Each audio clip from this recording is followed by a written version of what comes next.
Assalamualaikum guys, balik lagi di Belajar Bareng Zarina. Sebelum itu, yuk subscribe dulu, like, dan komen.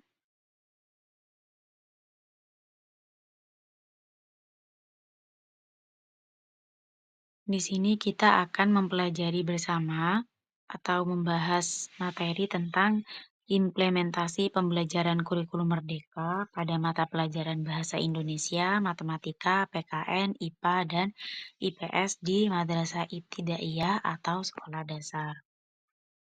Pembahasan materinya yaitu bagian A, konsep kurikulum merdeka di sekolah dan madrasah. Bagian B, penilaian serta asesmen pembelajaran kurikulum merdeka. Bagian C, implementasi kurikulum merdeka pada mata pelajaran Bahasa Indonesia, Matematika, PKN, IPS, dan IPA di Madrasah Ibtidaiyah atau sekolah dasar. Baik, kita lanjut akan membahas di bagian A dulu, yaitu konsep kurikulum merdeka di sekolah dan madrasah. Merdeka belajar secara konseptual dan faktual merupakan bagian integral dari perjalanan sejarah pendidikan dan peradaban Islam.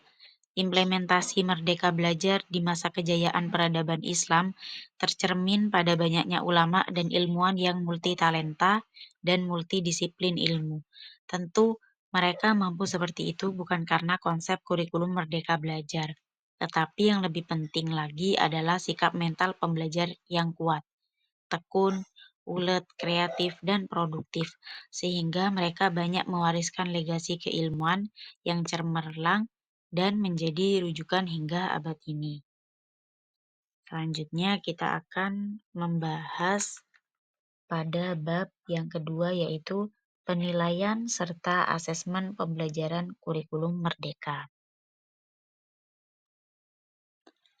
Penilaian adalah proses untuk menentukan nilai atau kualitas suatu objek atau aktivitas. Dalam konteks pendidikan, penilaian adalah proses pengumpulan dan pengolahan informasi untuk mengukur pencapaian hasil belajar peserta didik. Penilaian dilakukan secara menyeluruh dan berkelanjutan. Penilaian dapat dilakukan dengan menggunakan instrumen tes maupun non-tes. Asesmen. Asesmen memiliki peran penting dalam proses kegiatan belajar dan mengajar. Secara konseptual, asesmen diartikan sebagai suatu proses atau kegiatan yang sistematis dan berkelanjutan untuk mengumpulkan informasi tentang proses dan hasil belajar siswa, guna mengambil keputusan berdasarkan kriteria dan pertimbangan tertentu. Selanjutnya, kita akan membahas tentang kriteria asesmen.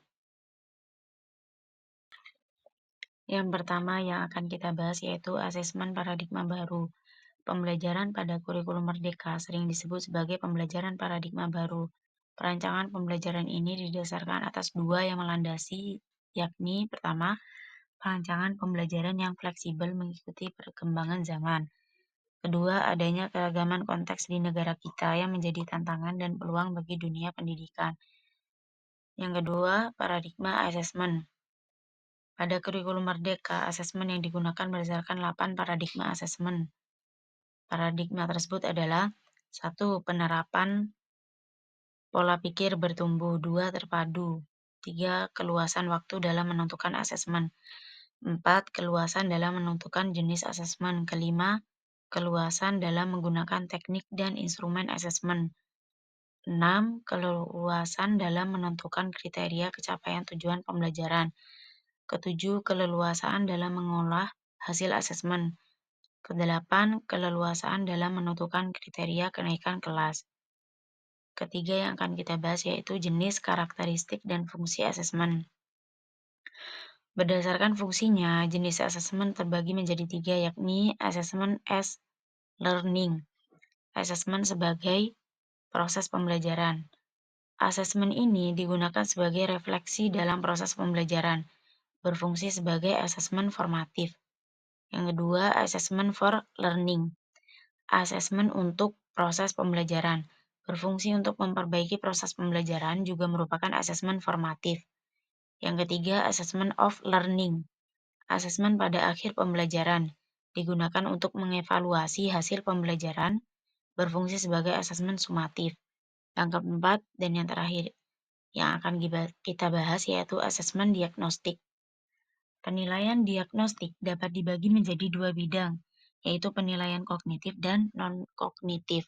Tujuan penilaian diagnostik kognitif adalah mengidentifikasi hasil kompetensi siswa, menyesuaikan pembelajaran di kelas dengan kemampuan rata-rata siswa, memberikan kesempatan untuk mengulang atau memberikan pelajaran tambahan bagi siswa yang kemampuannya di bawah rata-rata. Penilaian diagnostik non-kognitif di sisi lain bertujuan untuk pengetahuan tentang kesejahteraan psikologis dan sosio-emosional siswa. Kedua, mengetahui kegiatan dalam home learning. Ketiga, pengetahuan tentang status keluarga siswa. Keempat, mengetahui latar belakang sosial siswa.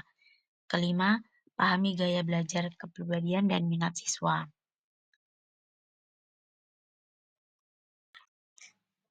Selanjutnya yang akan kita bahas yaitu implementasi kurikulum merdeka pada mata pelajaran Bahasa Indonesia, Matematika, PKN, IPS, dan IPA di Madrasah Ibtidaiyah atau sekolah dasar.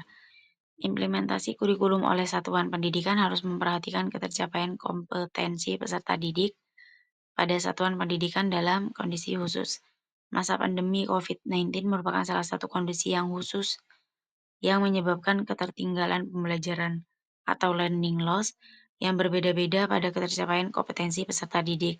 Untuk mengatasi ketertinggalan pembelajaran atau learning loss, diperlukan kebijakan pemulihan pembelajaran dalam jangka waktu tertentu terkait dengan implementasi kurikulum oleh satuan pendidikan. Selesai sudah pemaparan materi ini. Terima kasih sudah menonton. Jangan lupa subscribe, like, dan komen. Wassalamualaikum guys.